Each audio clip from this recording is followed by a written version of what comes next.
Bonsoir à toutes et à tous, bienvenue dans cette nouvelle émission « Comment apprendre les sciences autrement à l'école ?» C'est pour répondre à cette question, à cette problématique, que des écoles en Fédération Wallonie-Bruxelles, les élèves et leurs professeurs ont initié des projets innovants pour apprendre donc les sciences d'une nouvelle manière. André Bossuroy et son équipe ont rendu visite à un de ces projets, la Science Expo 2022, organisée par les Jeunesses Scientifiques de Belgique. Avant d'accueillir nos deux invités en plateau, je vous propose de découvrir ce projet en images. Regardez. Dans des écoles de la Fédération Wallonie-Bruxelles, des élèves et leurs professeurs ont initié des projets innovants pour apprendre les sciences autrement. Des projets de recherche scientifique qu'ils ont ensuite présentés au public lors de la Science Expo des Jeunesses Scientifiques de Belgique. Là, ce qui est particulièrement intéressant dans les projets Expo Science, c'est la recherche en fait. Chaque groupe peut avoir des domaines très différents. Il y en a qui se dirigent plus vers la robotique. Certains essayent de faire pousser des plantes sur Mars. C'est particulièrement intéressant et ça touche tout type de sciences. On apprend par soi-même, on fait des recherches nous-mêmes, du coup on s'implique plus qu'un simple cours, on écoute. Là, on peut vraiment chercher par nous-mêmes et comprendre par nous-mêmes ce qu'on veut faire. En fait, notre prof nous avait montré différentes idées, ce qu'on pourrait faire. Et alors ensemble, on a un peu choisi, on a regardé ce qui pourrait être le plus intéressant. Et oui. On est très bien encadré, mais on est surtout un peu lâché dans la nature dans ce domaine magnifique qu'est la science. Je ne suis pas la plus forte dans ce domaine, mais je m'y connais quand même un peu grâce aux cours que j'ai vus, et notamment aussi avec quelques petites recherches que j'ai faites sur Internet. On a choisi le sujet de la photosynthèse parce qu'on a vu ça en cours mais assez rapidement, donc on n'a pas trop compris et on a préféré voir ça en groupe ensemble en dehors des cours. Les premiers cours, ça a été compliqué parce qu'on ne savait pas trop comment ça allait fonctionner, comment on devait chercher. Ça vient vraiment en fonction de nos recherches et dans l'ambiance aussi, j'ai envie de dire, parce que si on voit les autres travailler, donc ça motive. On a utilisé comme support créatif une BD. C'est toujours un petit peu fun, entre guillemets, d'avoir une BD comme ça pour expliquer quelque chose de scientifique. C'est des expériences qu'on pourra refaire chez nous, avec des matériaux que tout le monde peut avoir chez nous, chez soi. On a une expérience avec de l'eau, du bicarbonate, du liquide vaisselle et des épinards. Ça peut être sympa à faire pour découvrir la loi de la physique, la gravité, le tir oblique, les mérues, pour pouvoir voir en réalité comment ça se passe, le décollage d'une fusée, et voilà. On espère arriver à environ 30 mètres, mais pour le moment, toutes nos tentatives ont été un peu ratées. Elles démarrent obliquement au lieu d'être verticales. Et quand on voit que ça marche, quand on voit que l'expérience qu'on a créée marche, c'est toujours hyper cool de se dire qu'on a réussi et qu'on l'a fait, quoi. Ça nous aide vraiment à développer notre confiance en soi déjà, pour parler auprès des personnes, parler auprès des gens, tout ça. Ça nous aide à développer aussi le fait de pouvoir s'exprimer. En fait, c'est très satisfaisant d'inverser un peu les rôles, de devenir un peu, peut-être pas les professeurs, mais ce fait d'apprendre aux gens, d'essayer de leur transmettre le plaisir de la démarche scientifique, j'allais dire du savoir, mais c'est avant tout une démarche, c'est avant tout un plaisir, une mentalité. Bah oui, parce qu'en soi, c'est montrer aux autres ce que nous, on a découvert, ce qu'on a cherché pendant plusieurs mois.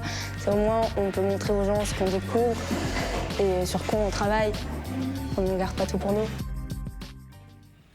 Voilà, merci André Bossuroy pour ce reportage sur le projet Daily Science.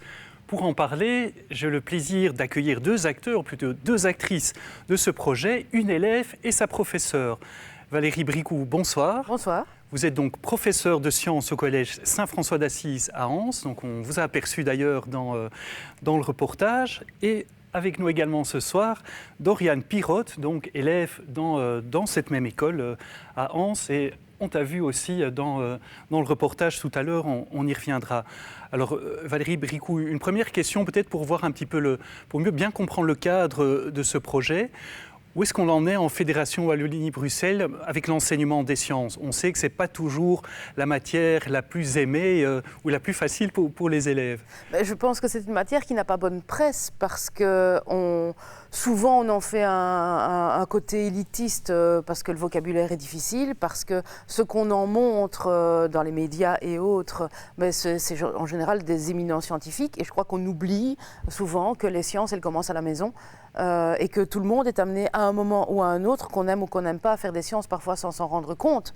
Et dans les programmes, je pense qu'on a tendance un peu à oublier ce côté accessible à tous. Et c'est ce qui fait que parfois les sciences ne sont pas une matière qui attire nécessairement les jeunes dans l'enseignement. D'où le projet donc, qui a été lancé. Doriane, tu as présenté un projet aussi à Sciences Expo. C'était quoi ton projet concrètement?